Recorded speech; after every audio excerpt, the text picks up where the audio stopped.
మీరు నచ్చిన నాయకుడు, మీరు మెచ్చిన నాయకుడు,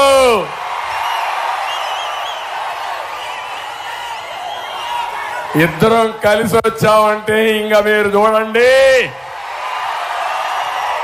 సూపర్ డూపర్ హిట్.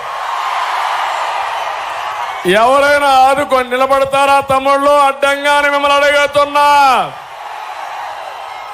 నిలబడితే తొక్కుకుంటా పోతాం సైకిల్తో.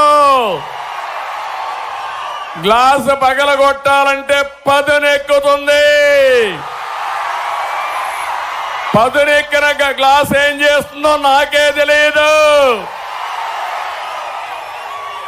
అందుకని ఇంకో పక్క కమలం కూడా సాక్షాత్తు ప్రధానమంత్రి నరేంద్ర మోడీ గారు కూడా కలిసి వస్తున్నాం. ఈరోజు మా కోసరం కలిసింది కాదు. నేను ఒక విషయం అడుగుతున్నా, పచ్చని సీమ, కోనసీమ అవునా కాదా?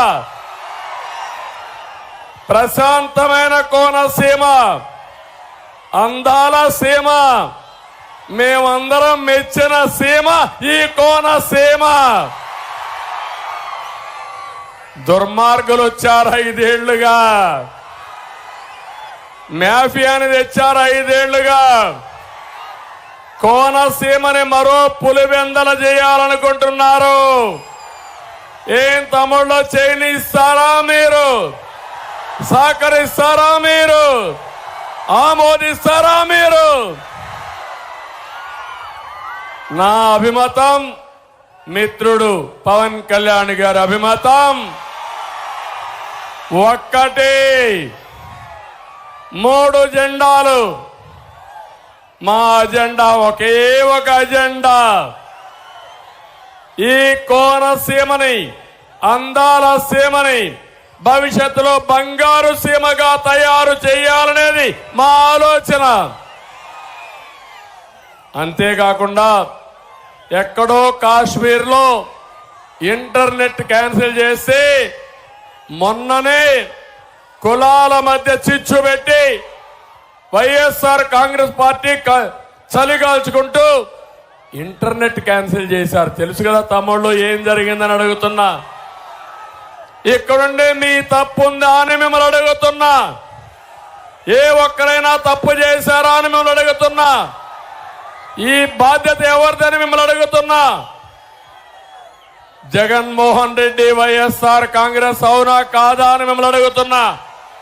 అవునంటే గట్టిగా చప్పట్లు కూడా చెప్పండి, ఖండించండి. ఇంకొక పక్క, నేను ఇప్పుడు వచ్చినప్పుడు ఎప్పుడు నాకు గుర్తుండే వ్యక్తులు ఎప్పుడు శాశ్వతంగా ఉంటారు. ఒకటి బాలయోగి, కోనసీమ ముద్దు బిడ్డ బాలయోగి. బాలయోగిని ఎప్పుడూ నేను మర్చిపోలేను. ఒక సాధారణ కుటుంబంలో పుట్టాడు, ఒక దళిత కుటుంబంలో పుట్టాడు. స్పీకర్గా పెడితే ఆ కుర్చీకి వన్నీ తీసుకొచ్చాడు, రాణించాడు. అలాంటి వ్యక్తి బాలయోగి గారు. రెండో వ్యక్తి మెట్ల సత్యనారాయణ. ఎన్టీ రామారావు గారు పార్టీ పెడితే మొట్టమొదటిసారిగా పార్టీలో చేరి పార్టీ జెండా మోసిన వ్యక్తి, చనిపోయే వరకు పార్టీ జెండా మోసిన వ్యక్తి. అలాంటి వ్యక్తిని ఒకసారి గుర్తు చేసుకుంటూ ఈరోజు మనం ఈ మీటింగ్ ప్రారంభిద్దాం. అదే మాదిరిగా ఈరోజు నేను మిమ్మల్ని ఒకటే కోరుతున్నా, తెలుగుదేశం పార్టీ, జనసేన, బీజేపీ మేము జట్టు కట్టాం, కూటమిగా వచ్చాం. మా స్వార్థం కోసరం కాదు, ఈ రాష్ట్రాన్ని బాగు చేయడానికి. ఈ 5 సంవత్సరాల్లో మీరు ఒక్కసారి ఆలోచిస్తే రాష్ట్రానికి తీరని నష్టం జరిగింది. ఏం తమ్ముళ్ళు, జరిగిందా లేదా? ఒక అహంకారి, ఒక విధ్వంసంతో, అవినీతితో రాష్ట్రాన్ని సర్వనాశనం చేశారు.